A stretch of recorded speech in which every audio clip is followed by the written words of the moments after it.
Hi everyone, you're watching Tim Topham TV, the piano teaching podcast, episode number 52.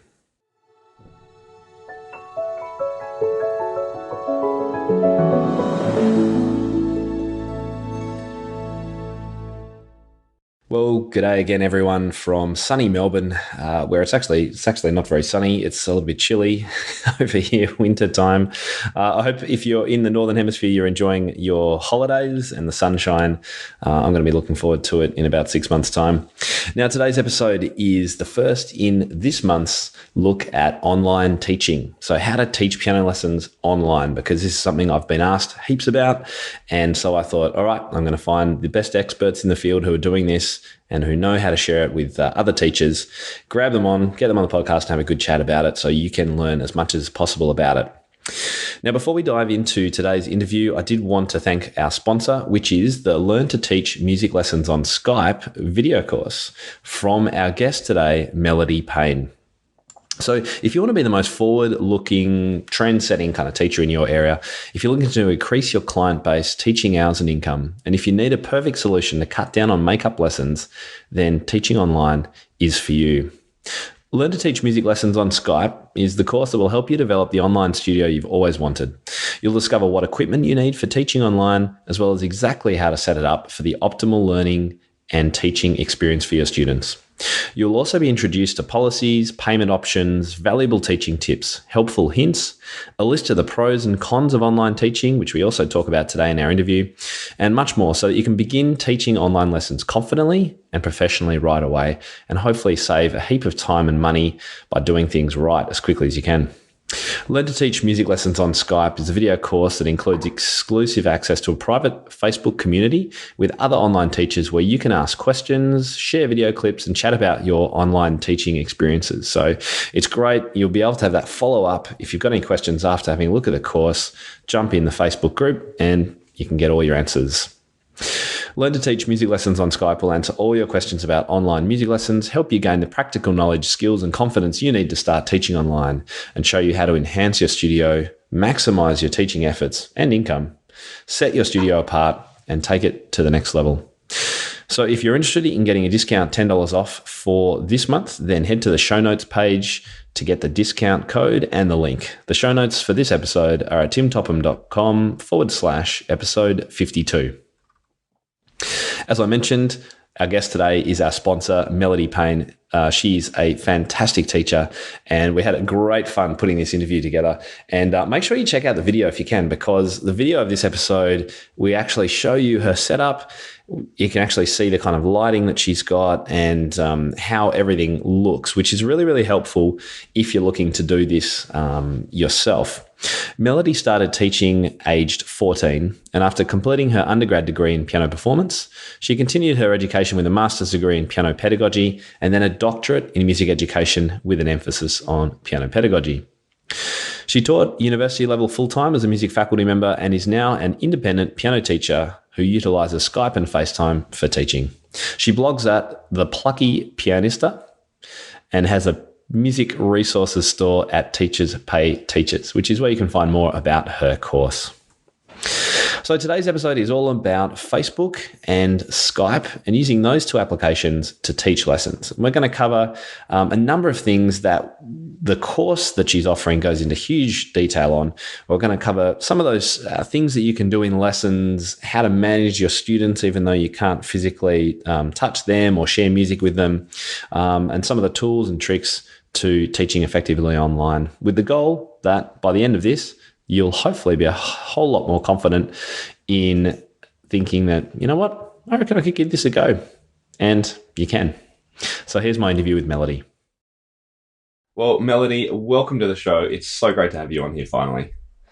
Thank you. It is wonderful to be here. I'm really excited to get to talk about one of my favorite things, teaching online. And I know it's something that you know heaps about. In fact, you've put a course together and you're sponsoring this month of lessons. So we'll talk about that a little bit later on. But I first wanted to say, well, trying to find out, how did you come to offer Skype lessons?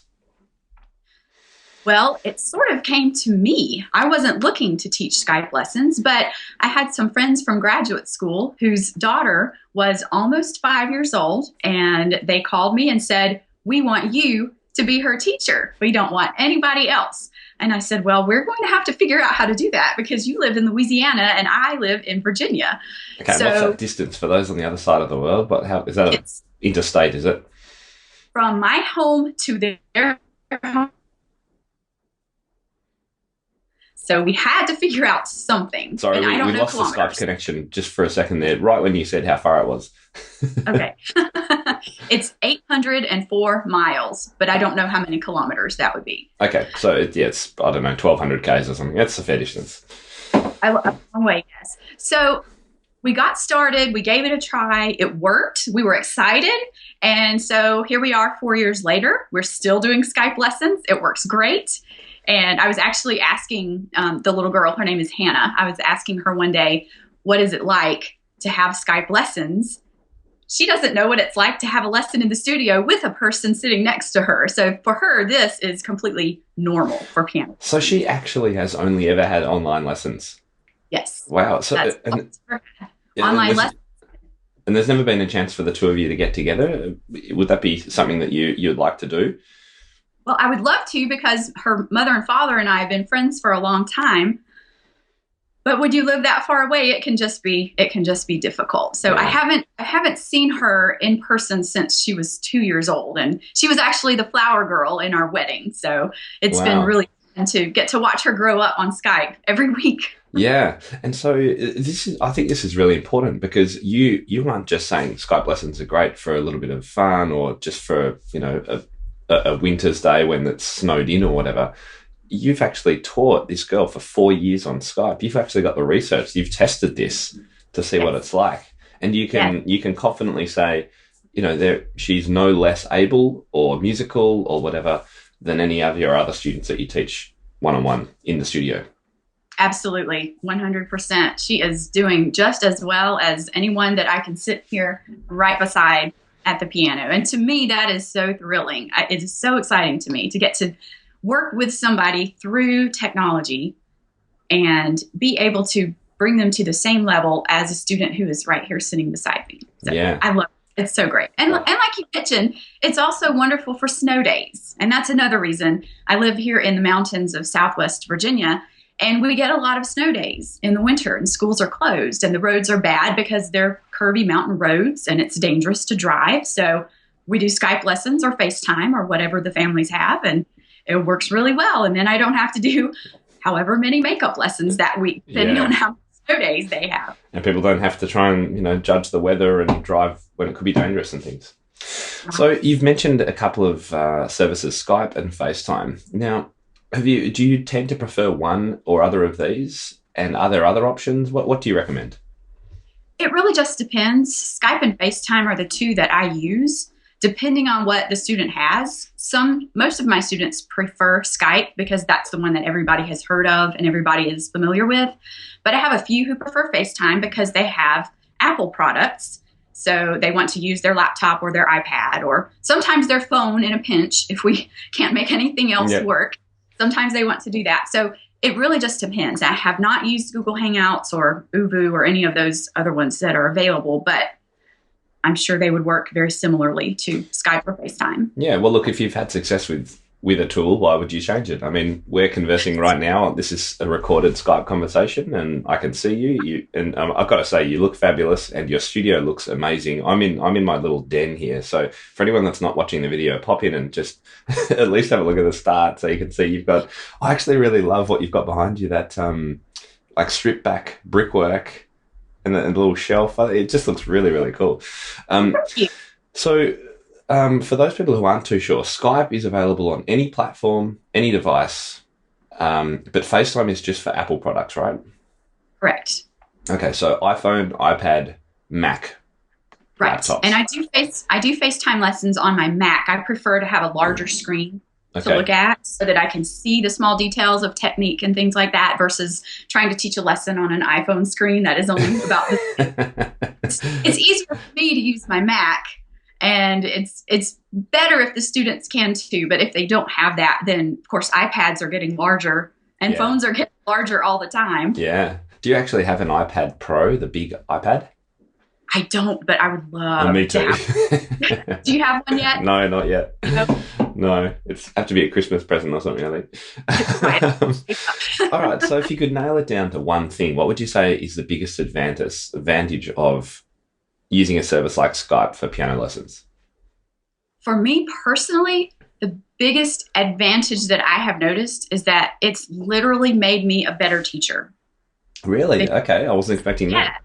I didn't think you would be. No. When people ask me that question, I usually say convenience. That's usually the first thing that pops into my head. But over time, as I've thought about it, it really has made me a better teacher.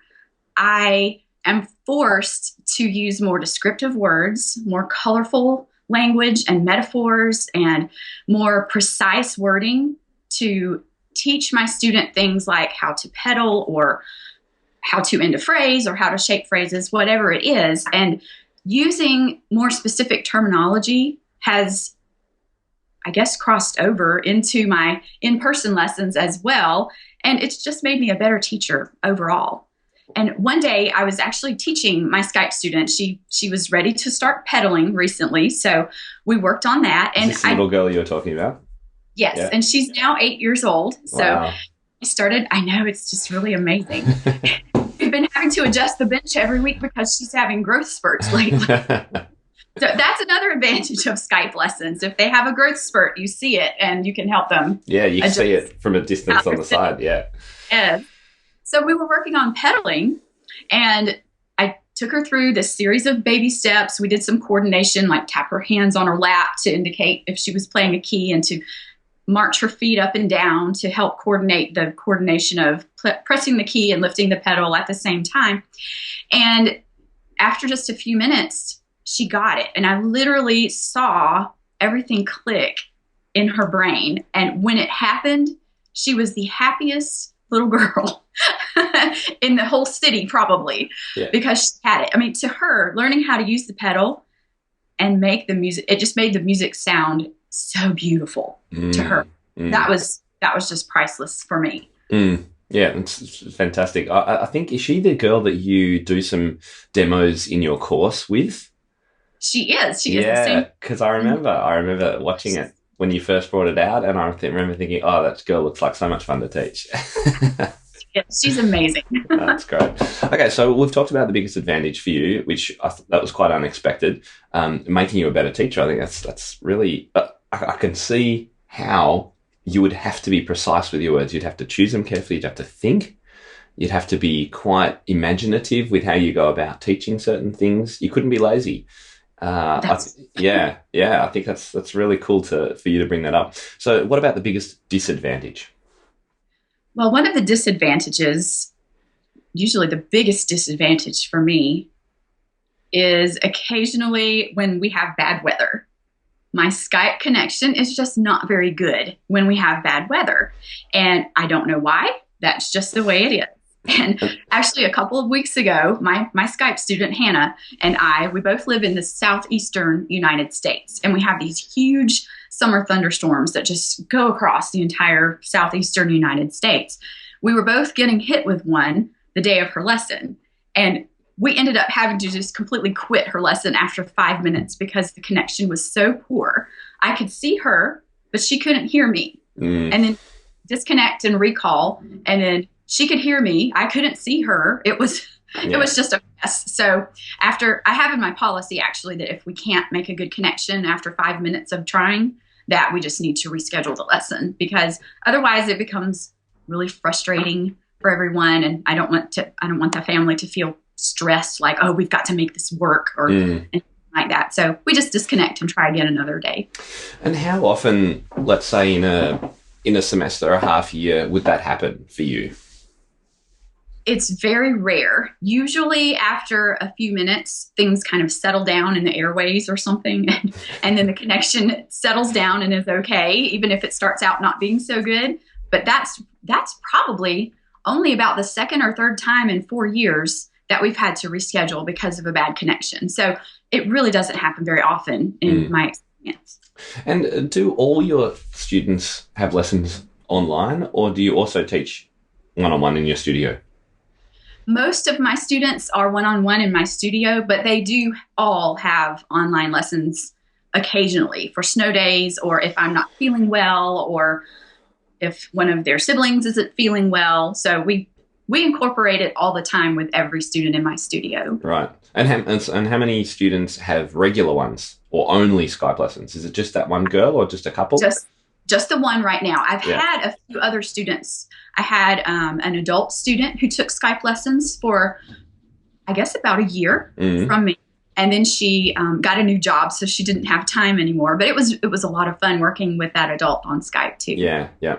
Have you ever taught someone on the other side of the world or in another country online? I have not actually, but I think it would be a lot of fun. Well, I mean, I'm just thinking one of the other advantages would have to be the fact that you could teach people in different time zones. So in all that dead space in the middle of the day, when it might be someone else's evening, you could teach them perhaps. Right, and increase your teaching hours, definitely. Exactly, yeah. Increase your income, increase your hours. Just a thought. Okay.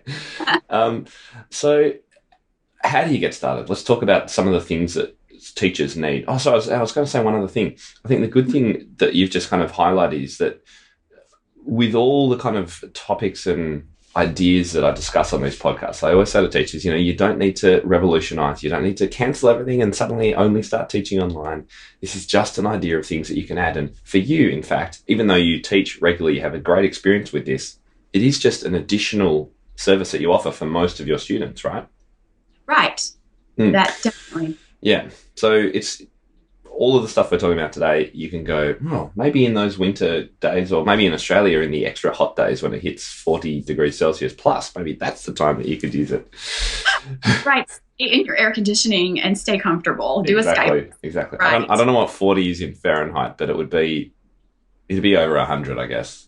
Well over 100 probably. Yeah. It doesn't even get that hot where I live. Lucky you. It's 90 Fahrenheit. We are really, really hot. Yeah, but you have snow, which we don't have. Yes, we do. All right, so how do you get started? What do people need to get things set up? The most basic thing people need to get set up is a laptop with a webcam and an internet connection. And if you have those two things, you can get online and teach Skype lessons right now. Okay. And I have my external webcam plugged in, so if it's okay, I'll grab that and turn around. Yeah, let's have a look. What my setup looks like. All right, here comes. I'll try and keep everything in the shot. So here is the piano, and of course I'd be sitting there. And then if I look around, oh, hello. There you are. Hi. I think this is the first, Melody. I don't think I've ever seen myself on a podcast on someone else's computer. So I have the laptop set up on a metal music stand, and it's obviously adjusted so that it won't fall down and won't shift positions during the lesson. And then my webcam is just sitting right on top. Oh, and what webcam do you use?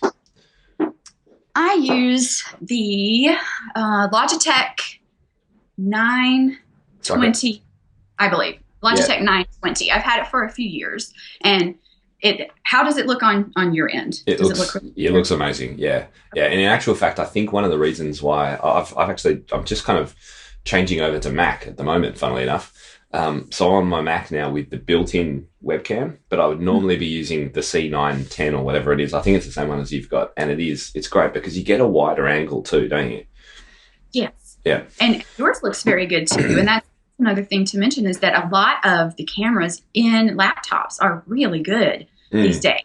They keep getting better and better. And I don't know that they're as HD and crystal clear as the external ones yet, but they're still really good. And that's what I started with. That's what I had. So that's what I started with. Yeah. And the Logitech, I think it's only $100 and something, like $150 maybe. They're not that expensive anyway.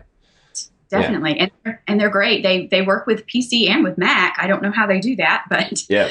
Now, do you have to have a massive satellite dish on your house and connect directly to the internet or something, or just your standard internet connection? Is there any tips on that? Mine is very standard. It seems to work just fine. When my Skype student participated in our recital, that we had in the spring. And so I had, there's a picture on my Piano Studio Facebook page if anyone's interested in going. It's called Melody Payne Piano Studio. Yeah. And I posted some pictures. And so I was on the church's Wi-Fi for that recital, and it was great. It went super well. Everything worked beautifully. And all the parents who had never seen a Skype performance on a screen in front of them through the projector were just completely blown away. They didn't know that you could do that. So it was a lot of fun to get to do that. And theirs was standard Wi-Fi as far as I'm aware, and it worked. That's pretty really cool, yeah. And look, you guys have far superior internet connections over in the States than we have here. But I'm in Australia, and I record all these podcasts on my internet connection. So it's totally fine. I guess the only thing I would say is that maybe if you can, to plug in, if you've got a laptop, to actually plug into the internet rather than use Wi-Fi, if you're having a lot of issues, that can be a big help. Definitely. And take really, really long Ethernet cords for that too. Yes, yeah. I've got like a 30-meter one here. 30 meters, approximately 100 feet. Yeah. Definitely. Now, do you have any special lighting? Like, the lighting in there looks so clear. I don't have any special lighting, but I have lamps placed around so that most of the light is in front of me. Can you show us what you've got? Sure. In case that helps people. I have, here's where I would be sitting to teach. And then over here, I have. Oh, okay. So it's just like a standard just a regular lamp. Yeah. Then I have another lamp all the way over there. Oh, yeah. Which it's brighter in the room than it's coming through on the camera. Yeah. But I just try to bounce light all over the room and keep it as bright as possible. And I think that helps with the clarity of the picture on the screen. Yeah, it actually looks, it looks so clear. It looks like you've got a professional lighting setup. I'm very impressed. I think that's probably part of the webcam as well, because I was just watching it too. When you sat down, you could see it focusing. So you get also, that's the other advantage of an external webcam, is you get that autofocus and sharper image, a bit lighter. So yeah, okay, cool. No, it does a really nice job. Yeah, so you don't need much is what we're saying, really. I mean, you could start with just your iPad if you really had to, right? You could, absolutely. Yeah. You would have to get something to stand it up on, or some kind of stand, or an adapter to hook it to something. But or you could just sit it on a chair and let it face towards the piano. So yes, you don't have to have anything special to get started. But there are lots of things that you can do to make the lessons more special, such as the external webcam makes it clearer if you had an external microphone or something like that. There are tons of those different kinds of things that you could use. But for the most basic setup of all, a laptop with a webcam and an internet connection, and you're ready to go. Great. And what about an overhead camera? Do you ever feel the need for one of those? I haven't delved into that yet, but that is actually one of the things that's on my wish list. So that I could use two cameras at the same time. Yeah. So one day I'll be trying that. Have you done that before? Not over Skype, but I have done a webinar with Bradley Sowash, and he has the one over the top. And I'm pretty sure Skype can actually change between two. You don't even need any. I mean, you can get extra software, but I think you can just use Skype and say which camera you want to look at. So it could be worth it. Would you find that you would use it a lot if you had it? I probably would, especially for maybe teaching 5-note scales. It's easier for the child to look from above to see the black keys, or where do my hands go, or whatever's going on over here. I think having an overhead camera would be really, really nice. Yeah. Pretty luxurious, actually. Yeah. Okay. So what's the hardest thing you find about teaching online? The hardest thing? Oh, wow. I think one of the really, really difficult things is that I really enjoy playing the teacher accompaniment duet parts with my students for a ton of reasons. It helps their steady beat, their ensemble skills. I can lead them with correct dynamics and shaping without having to tell it. And you can't do that just on Skype. Yeah. And that's one of the very difficult things. I mean, there are ways around it. Such as my student Hannah, one of her regular assignments is to learn her pieces with the CD or the Piano Maestro app, or whatever she happens to be working in that week, so that she can get the sense of performing all the way through as it would be if she and I could play together. And sometimes I send her a recording of me playing it so that she can get the piano and piano sound in her that she may or may not be able to get, depending on what the accompaniment tracks on her CDs sound like. But to me, that's probably the hardest thing, because I love playing the duets with the little ones especially. And one of the things I really love about that is when they look at me, because really early on in their lessons, maybe they're hearing pedal for the first time, or they're, hearing multiple notes at the same time, and their moms or dads are sitting over on the sofa, and they all just go, "Oh, that was so beautiful." That's one of my favorite things. So it's difficult to do that with Skype, but there is something called Internet MIDI, which I currently don't have, because my Skype student does not have a digital piano. She has an acoustic piano, which is nice in its own right. But if both people have a digital piano, then Internet MIDI can be used. And the sounds that I would play on my digital piano would travel directly through the internet, I suppose, and come out her speakers of her digital piano. So that would be a way to get really precise sounds. And that could be a great way to do duets. But like I said, I don't have that because she uses an acoustic piano. So yeah, got it. So we should tell teachers straight up, if you're going to be teaching online, don't try and play at the same time as your student. It's unlikely to work very well.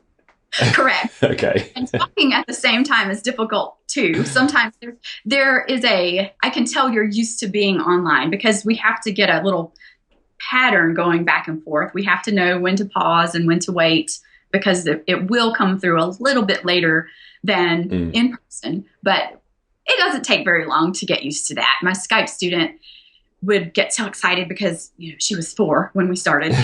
She would want to tell me everything. I colored a picture today. Let me show it to you. And that's what we did in preschool today. And let me show you my new toy. But anyway, it's just fun. All right. Sorry, I think I just chased a rabbit. I got off subject. No, don't worry. It's all good. One of the concerns that I do hear about teachers is that you can't touch your student. You can't move their hand into the right shape or something like that. How do you deal with that issue if you find it an issue? I use the parent. Because when the student is really young, I always have the parent sitting right there in case something goes wrong with technology, so the parent can restart Skype or reset the computer or undo the screensaver or whatever happens during that moment. So I have the parent right there for the technology side, but also for the child, especially when the child is 4 or 5 or 6 years old and maybe doesn't know how to read well yet, or they're learning how to find measure numbers in the music. And so I have the parent act as a stand-in for me, so to speak.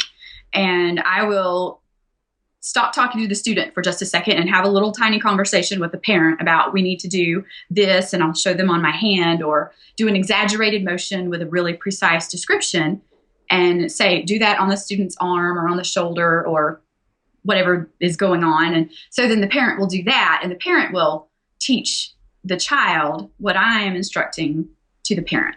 And that has worked incredibly well. Just being able to, things like tone production or just lifting off of the end of a phrase, things like that. It's really, really helpful to have a parent in the room. And it's great because the parent then feels a sense of ownership in what's going on. They understand the practice that needs to be done. I'd say that's a good thing all around, to be honest.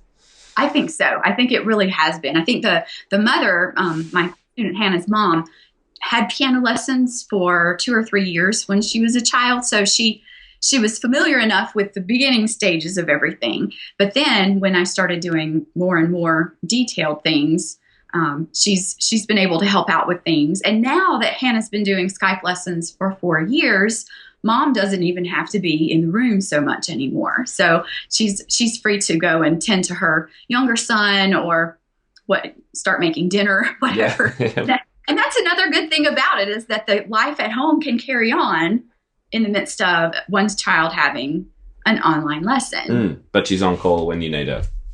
Exactly. She's just right in the other room. And I ask Hannah, is your mom nearby? And she knows that means I need to go get my mom. Yeah. I just had another thought just on technology too. Do you have a special microphone? I have a Blue Yeti that I use mostly when I'm recording things like the webinar course. But right now I'm just using the microphone that's right here. I'm not using anything special. So is that the microphone in the webcam?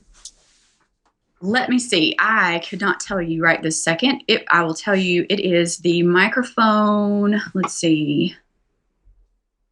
Because it's incredibly clear. It is the built-in microphone in the laptop, in the MacBook Pro. There you go. Isn't it amazing? I think it's just incredible, the technology now. It is. It really is. Yeah. I feel like you're around the world from where I am right now. I feel like we are just sitting across the table from one another having this conversation. Absolutely, yeah. I've actually stopped using high-tech camera gear for a lot of my videos now. I just grab my iPhone because I've tested the quality and the audio quality, and it's just as good, and it's so easy to pick up your iPhone, put it on a stand and start recording. So I think it's amazing. Yeah.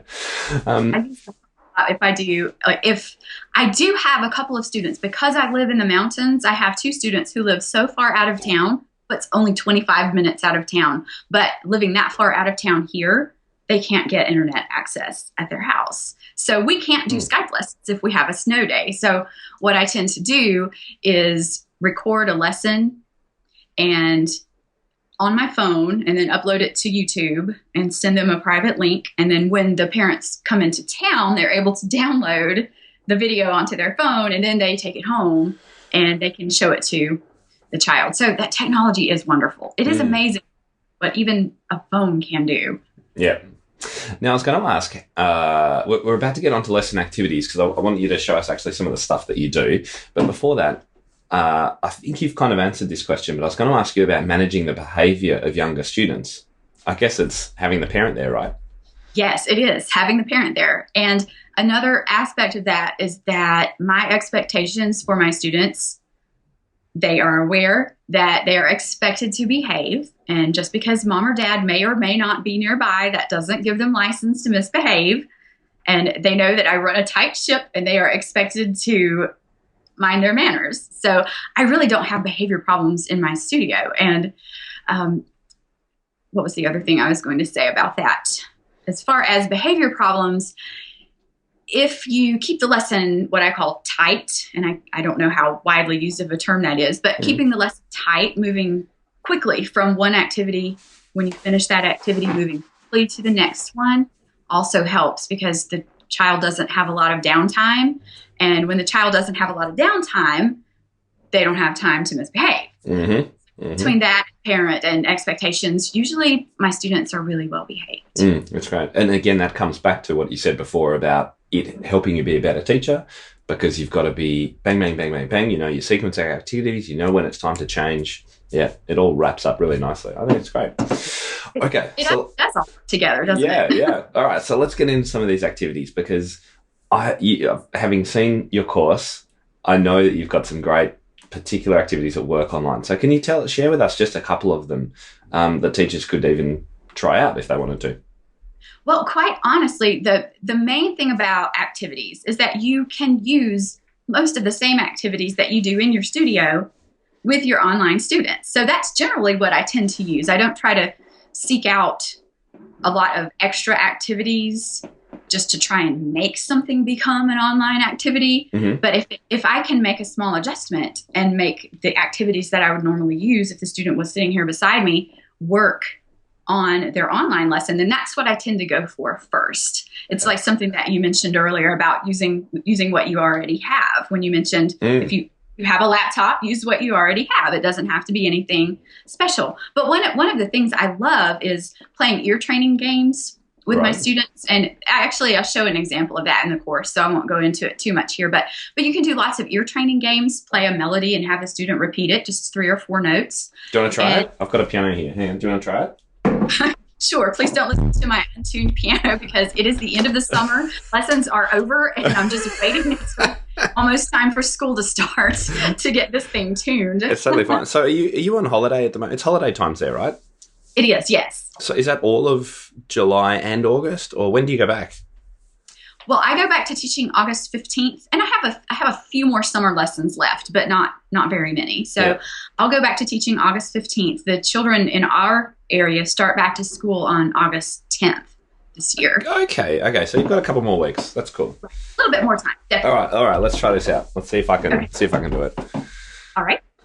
Here, the way we did it is that I tell her where to place her hand on the piano keys. I might say use a D 5-finger pattern or a D 5-note scale. So then Okay. I would have a hand on the D. I'd say place your finger 1 on the D, Okay, can do that.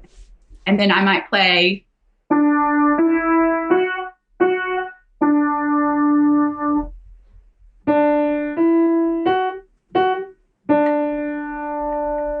Did that come through? It did. Yeah, And beautiful. it can be just as simple as that. And you can do that whether the student is sitting right next to you or whether the student is there. And it's actually a little bit easier to do this activity on Skype than in person because each person can sit right where they're sitting. You don't have to shuffle back and forth. Oh, and yeah. here's the D I used. Which D did you use? And all of that. You just sit right here and do the game, and it works really, really well. Yeah, great. She has a lot of fun with that. And another thing that I really love is, and I've heard you mention this before in your pop piano flicks, is the iReal Pro app. Yep. So how do you use it? I love using it for the blues progression. There's a fun blues progression, and using that over Skype, since I can't play the accompaniment with her like I usually do when I'm teaching students how to play the blues scale. Usually I'll sit down and play the progression while they're playing their scale. And since I can't do that with her because we already talked about how we can't play at the same time, unfortunately, I just have her turn on the app and find the blues progression, and she sets it to the correct key, which we're using C. So then she plays along with it and feels like $1 million. Yeah, it's great. So iReal Pro, just tell people what it does in case they haven't heard before.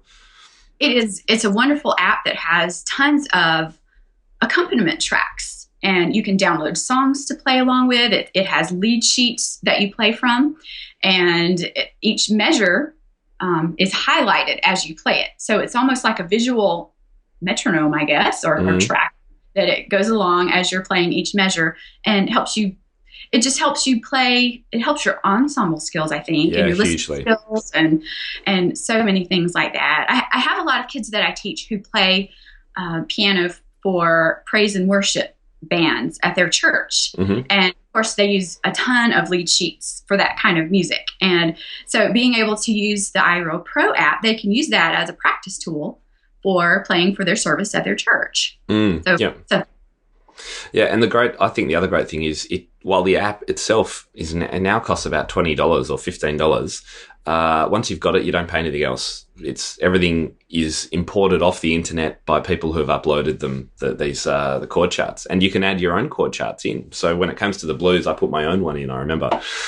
So that's great. If anyone listening is interested in the kind of apps that I use, then I've got a link to that on my menu. Just go to blog, and then you can see best iPad apps for piano teachers. And actually, iReal Pro, I think, is an Android app as well. I think it's Android, iPhone app. It's everything, I think. Oh, that's terrific. I had not heard that. That's wonderful. I'm pretty sure it is. It's one of the few ones that everyone can use, which is great. So I get my students to use it. Fantastic. Okay, any other kind of activities that you just want to mention? Or as you say, you just suggest teachers just try what they're already doing. Right, just try it. And if you're doing worksheets or some kind of something like that, something written, maybe it's a listening activity, a listening glyph where there's a picture that the child has to color. Let's say it is a scene with an apple tree and a basket or something, and it might say, if you hear forte, color the apple green. Or if you hear piano, color the apple red. So it might be something like that. You would have to send that in advance so that the parent could have time to print it out and have it available for the lesson. But they can still be used. You just have to plan ahead a little bit more than you might have to plan ahead for one of your lessons where your student just walks in your door. Absolutely. What about books? You've obviously got to be using the same books, right? Yes, I do. And what I do for my online students, I send a picture or a link to every book that they need to order. And I try to keep everything going a few weeks in advance so they have enough time to go by the music store or to order it online if they're like me and don't have a music store locally. So being able to just send a link and say, we need this one and this one and this one. And I love primamusic.com. That's my go-to place for ordering music. And so I'll send a link or a wish list or something to the parent so they keep the books coming in. Got it. So that's Prima, Prima. Yes. And that's Prima. in America or just your state? It's in America. Yep. Cool. It's a really great company for ordering music, and they actually have tiered levels of membership so that when you order a certain dollar amount of books over time, then you begin to get a little bit more of a discount on your orders. So it's really wonderful for music teachers. Got it. Fantastic. Out of interest, what method do you tend to use, or have you built your own resources? It really depends on the student. For early beginners, I am absolutely in love with the My First Piano Adventure series by Faber and Faber. I love that for the very young beginners, and they love it too. They just love it. And for slightly older beginners, I really enjoy using the Alfred Premier piano course, the orange ones. Yes. And those are just fantastic. In my opinion, those work better for a little bit older beginners, like ages 7 and 8. And as long as they're ages 4, 5, 6, and sometimes if they're a very young 7-year-old, I'll still put them in the My First Piano Adventure. Right. And just go through quickly. I have a little girl who's 6. She comes from a musical family, and her older sister has been studying with me for years. And the 6-year-old just started lessons in April, 2 weeks before our spring recital. And she just this week finished My First Piano Adventure. So she's been moving pretty quickly. But as I mentioned, she comes from a very musical family, and that has helped a lot. We got to skip a lot of the activities because they were very redundant for her. Right. Yeah. Do you tend to teach? Is your studio, have you got quite a lot of young ones? I mostly have young ones. Yeah. Mostly. And that's my favorite is young beginners. I can see totally your energy and everything. I reckon if I was a little kid, I would love having lessons with you. It'd be so much fun. I try to keep it fun, but every now and then I tell a corny joke and they don't get it. So come on, stop being silly. We all do that. You must, I recently found out about Piano Safari. Have you heard of Piano Safari? I have heard of it. I haven't had the opportunity to use it yet, but I've heard really great things about it. Yeah, if you're doing a lot of the really young ones, and I'm not paid by them or anything to tell you, it's I've started using it with some of my, and I mainly teach teenagers, right? But I've got some young beginners, and it is really cool. I think you'd really love it. Just check out some of the stuff online and see what you think. It'll be cool. Definitely, I have a new beginner coming in who's 5 years old, and I've been looking for something different. I tried out. Yeah, totally. Exactly what I need. Yeah, beautiful. All right. We're going to kind of start wrapping it up, but I do want you to tell us about your course. I mentioned it in the introduction that you're sponsoring this month, and it's fabulous. I've seen the course. I'm so glad you finally got it out, because originally you released it maybe a year ago, I think, or 2 years ago. That's when I first heard about it, and I'm like, oh my goodness, Melody, you've got to share this more widely. But then something happened, and it went off, or you fixed it up or something. So tell us a little story about it. Yes, I took it away and then I improved it. It was presented as one long webinar live on one of the webinar platforms. And after that, I re-recorded everything and put it into smaller video segments and did a lot of editing and bullet points on the screen and things like that, just to make it more visually interactive and appealing, and went through all that. And then most recently, I thought, maybe I should add a little soft piano background track to it for people who don't like to just sit in silence and listen to me talk on the screen. So what's wrong with that? I do that all the time. But there's a version that does not have a piano background track, just so that it's quiet. It's just me talking and teaching. And then there's a version that does have a little piano background track, which to me infuses a little bit more energy into it. Cool. And it seems fun. And so people can have whatever choice they want, either one. But yes, I did a little bit of an overhaul on it, and now it's back online, ready to go. And it's a total of approximately 90 minutes in 9 short videos. And things like the pros and cons of teaching online are addressed, and teaching tips, studio policies specifically for online students, payment options and ideas specifically for online students. Oh my goodness, what else? How to get online students, places to find online students. That's a good one, yeah. Tons. And of course, how to set up and what settings to use in Skype for the best sound and video quality, how to use your webcam for the best sound and video quality, and just everything you need to know to get started and be feeling like an expert in no time. It's great. Well, I mean, today we've really just we've kind of glossed over the surface, haven't we? You've got so much more detail in the course. It does have a lot of details, that's for sure. And yeah. it was something that I felt was needed in the piano teaching community. Absolutely. Because if you go to any of the piano teaching forums, there are so many questions about, well, how do I teach online, or how do I get started? How do I set up? Where do I put my webcam? Where do I put my laptop? How do I? And I thought, oh, well, I can answer that because I've done this for a few years now. And so I just wanted to make that information available to people in a structured format. And it's a step-by-step approach. You can watch as little or as much in one sitting as you like. Mm-hmm. And you can go back and review any part that you want as many times as you want.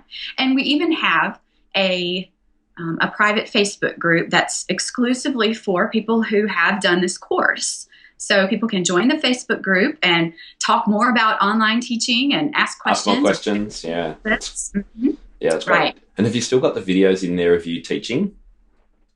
Yes, I have a few videos of teaching in there. Yes, because I think they're the ones that I found most fun, is actually watching you in action with your students. So you actually get to see that in the course, so I think it's brilliant. And I have the one of me teaching her how to pedal that I mentioned earlier. That's in the Facebook group. Fantastic. And it's basically an entire lesson, unedited.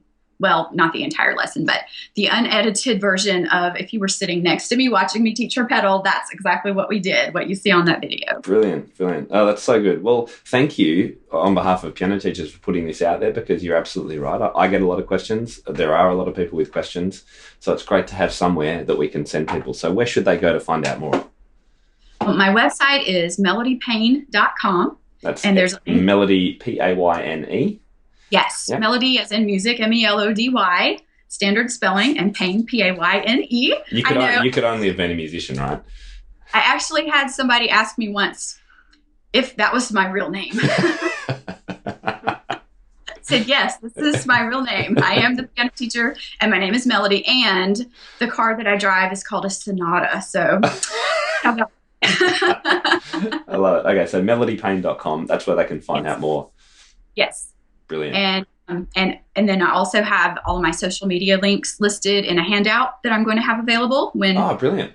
When this is live. So we'll be having that handout posted, and there will be links to some more articles and information about teaching online that are on my blog, and links to all the social media. Fantastic. So there are tons of ways to get in touch. Thank you so much for putting all that together for us, and thank you for your time today. It's been so good to speak with you. I feel like I want to have a lesson right now, but we don't. I know. We're right here. And that's the other thing. That's one more thing. When you finish your lesson with your Skype student, the student is sitting at the piano. So maybe that will encourage them to practice a little bit. Maybe. You can always hope, can't we? That's right. We sure can. Well, thank you so much for having me today. I've really enjoyed this time together. You're welcome. It's been great to finally catch up properly and spend some time on something that's really important. So, yeah, really appreciate it. And we'll speak to you really, really soon, and we'll keep in touch. Sounds fabulous. Thank you, Tim. All right. See ya. All right. Bye. If the idea of a piano teachers community where you get to access the best educational resources, rub shoulders with expert teachers from around the world, and have immediate access to feedback for any of your questions, then Inner Circle membership is for you. The Inner Circle is my private community of piano teachers from across the globe who share a commitment to creating and delivering the most inspiring, modern and progressive learning experiences for their students. Membership is now open, so head to timtopham.com/community to find out more and get involved today. I can't wait to see you on the inside.